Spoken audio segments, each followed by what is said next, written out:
இதுதாங்க உங்களோட overall சிமுலேஷனோட circuit diagram. இந்த டிசி சோர்ஸ் வந்து இன்புட் டிசி சோர்ஸ்.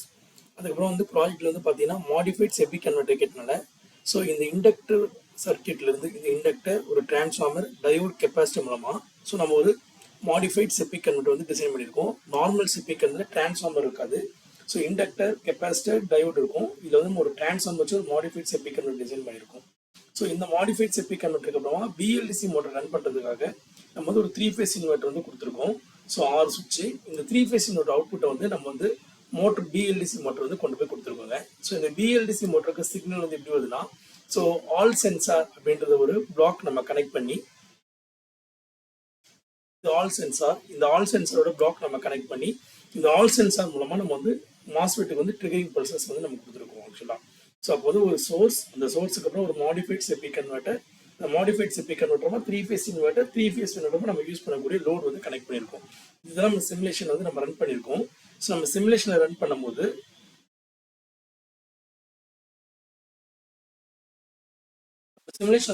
நம்மளுக்கு என்ன மாதிரி அவுட்புட் வருதுன்னா இன்புட் டிசி சோர்ஸ். இப்போ நம்ம சிமுலேஷன் இதை ரன் பண்ணிட்டோம்.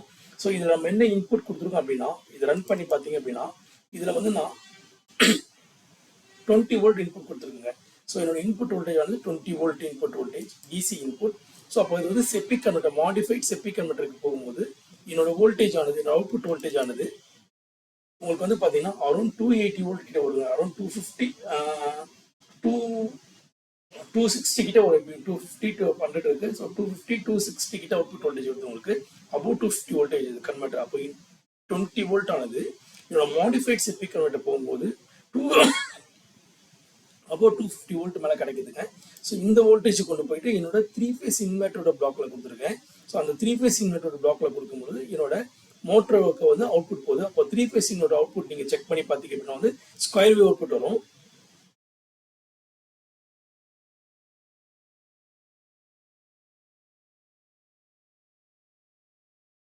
ஸோ 3 அவுட்புட் வருது.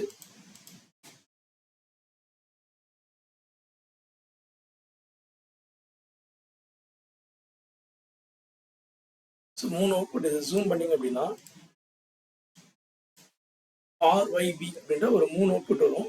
நம்மளுக்கு வோல்டேஜ் ஆனது 3, அங்கே வந்து 260 கிட்ட வருது நம்மளுக்கு. அங்கே உங்களுக்கு அதே மாதிரி இங்கே அந்த 260 வோல்ட் கிட்ட தான் வருது நம்மளுக்கு. ஸோ அரௌண்ட் 300 அந்த டியூ டு அந்த காயில்னால நம்மளுக்கு வந்து வோல்டேஜ் ஸ்லைட் இன்க்ரீஸ் ஆகும் மாதிரி நம்மளுக்கு தெரியும். ஸோ நம்மளுக்கு 3 ஃபேஸ் அவுட்புட் வந்து ஸ்கொயர் வேவ் ஆனது அவுட்புட் ஆனது வருதுங்க. அந்த இடத்துல இருந்து ஆல் சென்ஸ் வந்து அவுட்புட் 3 ஃபேஸ் அவுட்புட் வருது. ஸோ இதோட அவுட்புட் ஆனது மோட்டரோட போகுது. ஸோ மோட்டரோட அவுட்புட் பார்த்தீங்க அப்படின்னா நம்மளுக்கு ஸோ மோட்டரோட ஸ்பீடு, அதாவது இந்த வேவ்ஃபார்ம் ஸ்பீட், இந்த வேவ்ஃபார்ம் ஸ்பீடு வந்து பார்த்தீங்கன்னா நம்மளுக்கு வந்து 2400 RPMக்கு நம்மளுக்கு வந்து இந்த ஸ்பீடு வந்து மெயின்டைன் ஆகுது. அதே மாதிரி ஸ்டேட்டர் கரண்ட் வந்து பார்த்தீங்கன்னா அரௌண்ட் ஒரு 1.5 amps. அதுக்கப்புறம் வந்து பார்த்தீங்கன்னா எலக்ட்ரோமேட்டிக் ஃபோர்ஸ் வந்து பார்த்தீங்கன்னா நியரிங் டு 100 வோல்ட் வருது. டார்க் வந்து எலக்ட்ரோமேக்னெட்டிக் டார்க் வந்து பார்த்தீங்கன்னா உங்களுக்கு 1.5 கிட்ட வருதுங்க ஆக்சுவலாக. ஸோ இது நீங்கள் இந்த வேவ்ஃபார்மை நீங்கள் நம்ம ஜூம் பண்ணி பார்க்கலாம். ஸோ ஜூம் பண்ணி பார்த்தீங்கன்னா இந்த மாதிரி வேவ்ஃபார்ம் பாருங்க. இப்போ இதில் கன்வெர்ட்டருக்கு நம்ம வந்து கேட் பல்ஸ் கொடுக்கணும், அதாவது modified SEPIC converter gate pulse கொடுக்கணும். ஸோ அந்த கேட் பல்ஸோட அவுட்புட் நீங்கள் செக் பண்ணீங்க அப்படின்னா உங்களுக்கு இந்த மாதிரி ஒரு அவுட்புட் வரும். ஸோ இதை ஜூம் பண்ணிங்கன்னா இது triggering pulse. So modified SEPIC கன்வெர்ட்டரோட கேட் பல்ஸ் இது ஆக்சுவலாக இந்த மாதிரி கேட் பல்ஸ் வருது. ஸோ அப்போ இது வந்து ஆன் டைம் அதிகமாக இருக்க மாதிரி இருக்குது. ஸோ ஆன் டைம் வந்து 70% இதில் நம்ம வச்சுருக்கோங்க. இதில் ஆன் டைம் வந்து 70% அரௌண்ட் வச்சுருக்கோம் நம்ம. ஸோ இது ஆல் சென்சர் வழியாக போகக்கூடிய கேட் ட்ரிகரிங் பல்சஸ் நம்ம பார்க்கணும்னா ஸோ இந்த வேவ்ஃபார்ம் செக் பண்ணிங்க அப்படின்னா ஸோ 6 பல்ஸ் வரும் நமக்கு.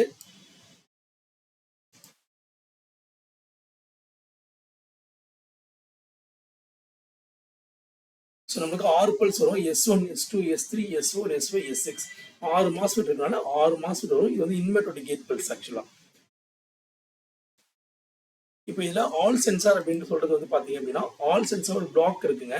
ஸோ இந்த பிளாக் தான் நம்ம எடுத்து கனெக்ட் பண்ணியிருக்கோம். மேட்லாப்ல ஆல் சென்சார்னு ஒரு பிளாக் இருக்கு.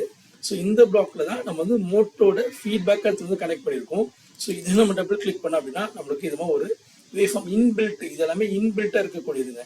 இந்த இன்பில்ட்டாக கொடுத்துருக்காங்க. ஸோ இந்த ஆல் சென்சாருக்குள்ள நம்ம கொண்டு போய் கனெக்ட் பண்ணி அந்த ஆல் சென்சாருக்கு நம்ம ஒரு அவுட்புட் எடுத்து நம்ம கனெக்ட் பண்ணி மோட்டர் வந்து நம்ம ரன் பண்ணுறோம் ஆக்சுவலாக. ஸோ இதில் என்ன அட்வான்டேஜ், இப்போ நம்ம வந்து மாடிஃபைட் செபி கன்வெர்ட்டர் போல நம்மளுக்கு என்ன அட்வான்டேஜ் அப்படின்னு பார்த்தீங்கன்னா, நார்மல் செப்பி கன்வெர்ட்டரில் இன்புட் 20 வோல்ட் கொடுத்து அவுட்புட் ஆனால் அந்த அளவுக்கு பூஸ்டப் ஆகாது. ஸோ செப்பிக் கன்வெர்ட்டர், மாடிஃபைட் செப்பிக் கன்வெர்ட்டர் நம்ம லோ இன்புட் கொடுத்து அதிகமான வோல்டேஜை நம்ம வந்து பூஸ்டப் பண்ணுறது இடத்துல. இது ஒரு அட்வான்டேஜ் ஆக்சுவலாக.